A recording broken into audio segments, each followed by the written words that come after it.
Dalam nama Bapa dan Putra dan Roh Kudus. Amin. Ya Tuhan yang Maha Kuasa, bangkitkanlah di hati kami keberanian untuk membela sesama yang tertindas, seperti Musa yang membela dan membebaskan bangsanya dari penderitaan akibat perbudakan. Amin. Dalam nama Bapa dan Putra dan Roh Kudus. Amin.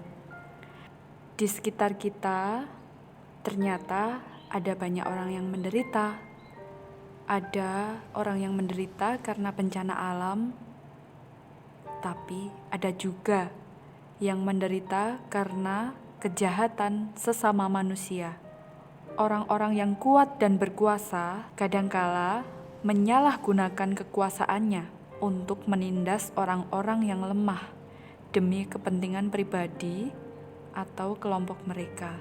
Kaum lemah yang menjadi korban juga sering tidak berdaya untuk membela diri atau bahkan menghindar.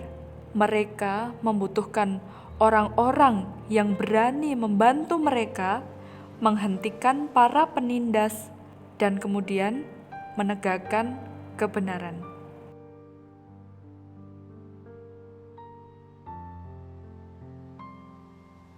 Kita akan membaca bacaan dalam kitab suci Perjanjian Lama yang mengisahkan Musa sewaktu membebaskan bangsa Israel dari Mesir.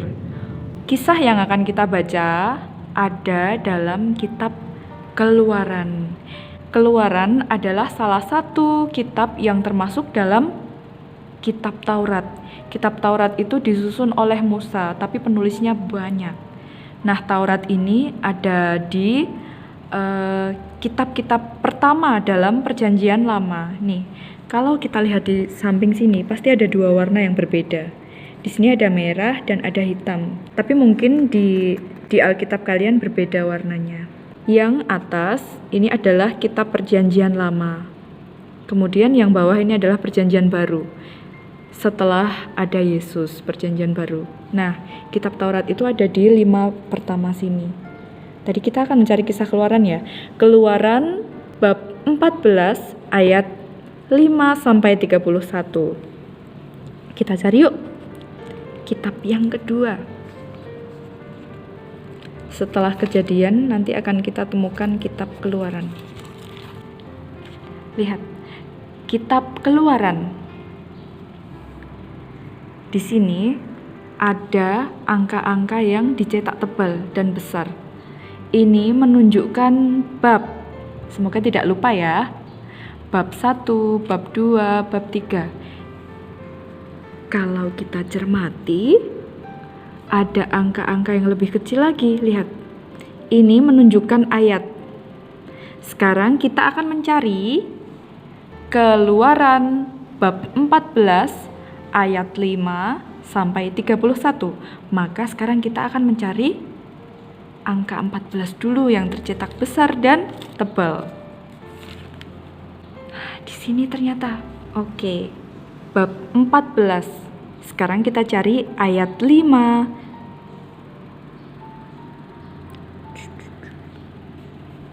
Nah, ada di sini. Ketika diberitahukan kepada Raja Mesir bahwa bangsa itu telah lari, maka berubahlah hati Firaun dan pegawai-pegawainya terhadap bangsa Israel. Nah, silahkan dibaca sampai ayat 31. Ada di sini, sebelum bab 15. Jadi jika sudah sampai sini berarti selesai.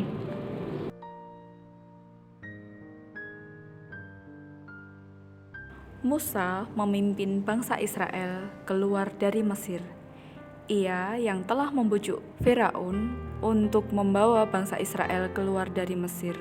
Tuhan pun juga menyertai perjalanan mereka. Tuhan berwujud tiang awan di siang hari, dan di malam hari Tuhan berubah menjadi tiang api. Tuhan tidak pernah meninggalkan bangsa Israel. Setelah mereka berjalan jauh, tibalah mereka di tepi laut Teberau. Bangsa Israel mulai marah. Mereka mengira bahwa Musa hanya berbohong untuk membebaskan mereka. Raja Firaun ternyata tetap tidak mau melepas orang Israel. Ia mengutus para prajuritnya untuk mengejar orang-orang Israel. Ratusan kereta kuda dibawa. Bangsa Israel semakin marah kepada Musa. Mereka sangat takut jika mereka hanya akan mati di tepi laut Teberau ini. Musa berseru, "Percayalah bahwa Tuhan akan menunjukkan kuasa-Nya."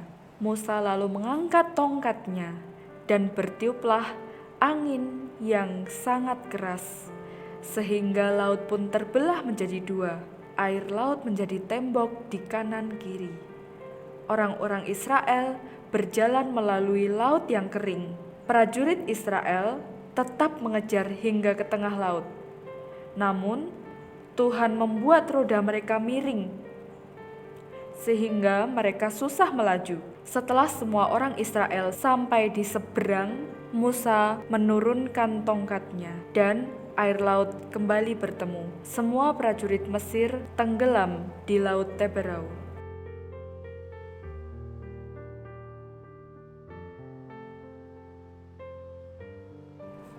Musa adalah pahlawan yang membebaskan bangsa Israel dari perbudakan di Mesir. Musa tidak dapat dikalahkan oleh tentara Firaun karena Tuhan senantiasa menolongnya. Tuhan terus bekerja untuk membebaskan orang-orang tertindas.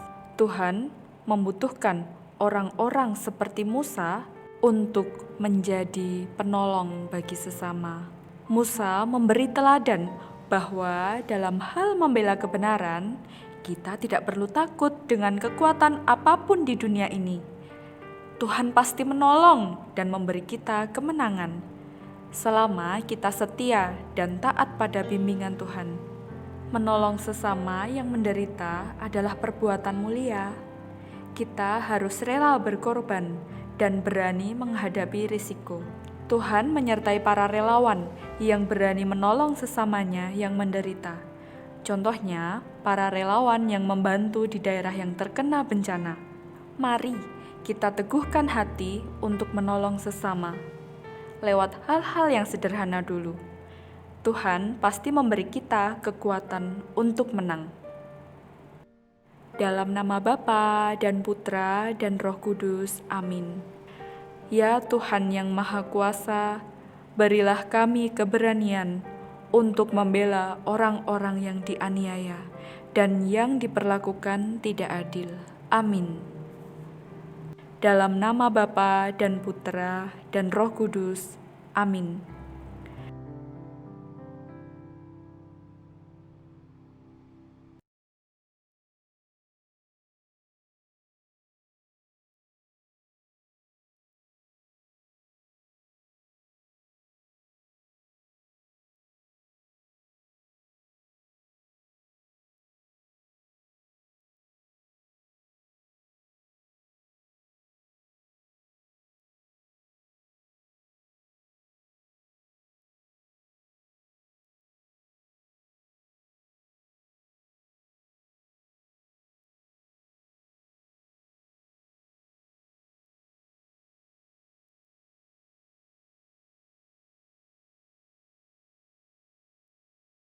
Dalam kitab Keluaran bab 14 ayat 5-31 dikisahkan tentang perjuangan Musa yang membantu bangsa Israel untuk keluar, untuk pergi dari Mesir.